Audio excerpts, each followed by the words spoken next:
بسم اللہ الرحمن الرحیم۔ قرآن مجید ایک ایسی عظیم کتاب ہے کہ جس کا پڑھنا پڑھانا اس کی ایک شان ہے، اور والدین جب اپنے بچوں کو قرآن مجید کے لیے ادارے میں بھیجتے ہیں، حفظ کے لیے بھیجتے ہیں یا ناظری کے لیے بھیجتے ہیں، تو ایک اس کی خاصیت یہ ہے کہ یہ بچے کے سینے میں محفوظ ہو جاتی ہے بنسبت دوسری کتابوں کے کو اس طریقے سے محفوظ نہیں ہو پاتی۔ ایک یہ ایسی کتاب ہے کہ جس کے بچوں کے سینے میں محفوظ ہو جاتی ہے قرآن مجید، اور اللہ رب العزت جو ہے اس کے ایک حرف کے بدلے میں 10 نیکیاں جو ہیں پڑھنے والوں کو دیتے ہیں۔ اسی کی مناسبت سے آپ حضرات کے سامنے یہ تعلیم و تربیت کی کتاب لے کر پیش ہوا ہوں کہ جس میں تجوید کے بارے میں بات کی گئی اور کچھ احادیث اس میں ذکر کی گئی، کچھ صورتیں اس میں ذکر کی گئیں، لیکن ہمارا جو اس وقت جو مقصد ہے وہ مقصد تجوید کے حوالے سے بات کرنا ہے۔ اور آپ علیہ الصلاۃ والسلام کا اس میں ارشاد گرامی بھی ہے کہ ان اللہ یحب ان یقرأ القرآن کما انزل، کہ بے شک اللہ تعالیٰ کو یہ بات بہت پسند ہے کہ قرآن مجید کو اس طریقے سے پڑھا جائے کہ جس طریقے سے اس کو نازل کیا گیا۔ صرف حفظ کر لینا یا ناظرہ پڑھ لینا ہی کافی نہیں ہوتا، بلکہ اس میں مزہ تب آتا ہے، اس قرآن مجید کو پڑھنے میں مزہ جب آئے گا جب تجوید کے ساتھ ہم پڑھیں گے۔ اور تجوید کے ساتھ پڑھنے کا مطلب یہ ہے کہ ایک ایک حرف کو واضح کر کے پڑھنا، صاف صاف پڑھنا، ایک حرف کی جگہ دوسرا حرف نہیں پڑھنا، یعنی اس کے مخرج سے ادا کرنا ایک ایک حرف کو، اس کی صفات سے ادا کرنا اور اس کے قواعد کے ساتھ ادا کرنا، یہ تجوید کہلاتا ہے۔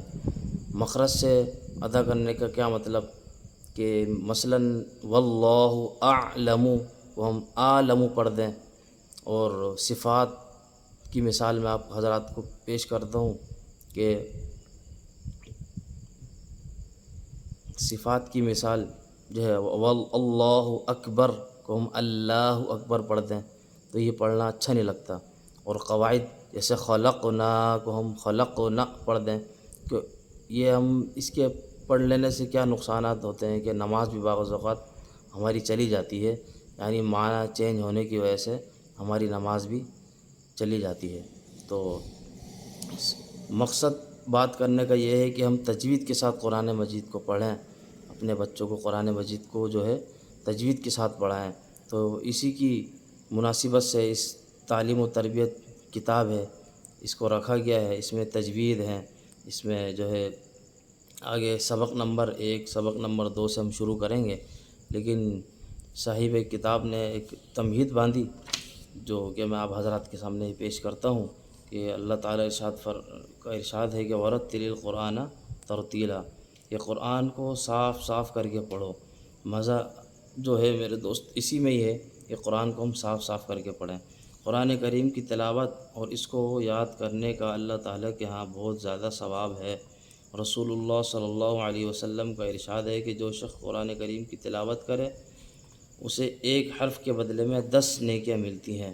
قرآن کریم کی تلاوت کرتے ہوئے اس کے آداب کا خیال رکھنا ضروری ہے۔ مثلا جب تلاوت شروع کریں تو اس سے پہلے اعوذ باللہ من الشیطان الرجیم اور بسم اللہ الرحمن الرحیم پڑھنا چاہیے۔ جہاں آیت سجدہ یعنی وہ آیت جس کی تلاوت پر سجدے کا حکم آ جائے وہاں سجدہ کرنا چاہیے۔ قرآن کریم میں ایسی آیت کل 14 ہیں جہاں سجدہ تلاوت واجب ہو جاتا ہے۔ قرآن کریم کے ایک ایک حرف کو صاف صاف اور تجوید کے ساتھ پڑھنا چاہیے۔ یہی چیز آپ حضرات کے سامنے میں نے بیان بھی کی۔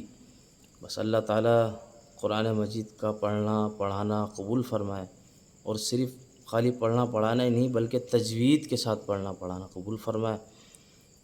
جو ہے چونکہ سوال اور جواب انشاءاللہ سبق نمبر 1 سے کل سے انشاءاللہ شروع کریں گے۔